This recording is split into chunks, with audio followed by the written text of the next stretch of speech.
Hello mga kagutom! What's cooking? Magluto tayo ng laswa. Mekos lang ang lahat at humigop ng mainit at masarap na sabaw. Alright, kumukulo na. So, I believe pwede na nating ilagay yung crispies, shrimp.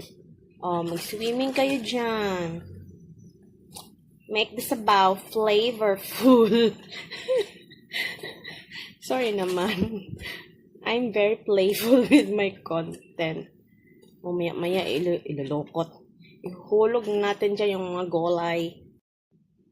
Therefore, I believe okay na yung lasa. Mauunang mag-swimming yung sitaw. Mainit. Ang susunod na magsiswimming ay 5 okra. Chop. Yan. Oh, by the way, yung okra po, hindi siya naglalaway kapag hindi mo siya hiniwa. So, kapag hiniwa mo siya, natural, lalabas yung kanyang dagta. Oh, di ba?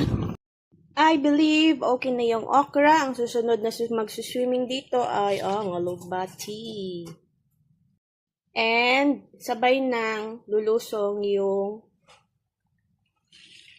ano nga ba yung nilagay dito? Yung kangkong, tsaka yung saluyo. Mabilis lang naman ito maluto.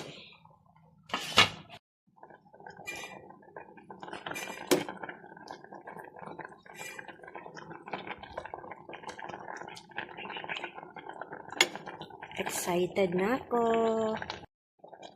Yan, bongga. May pa-sound effect pa.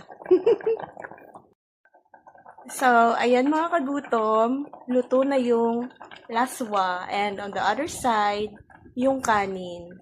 So, that's all muna. Join me again on my next video. Thank you for watching. Enjoy the rest of the day. And as always, from my little world to yours. Love. Bye. God bless everyone.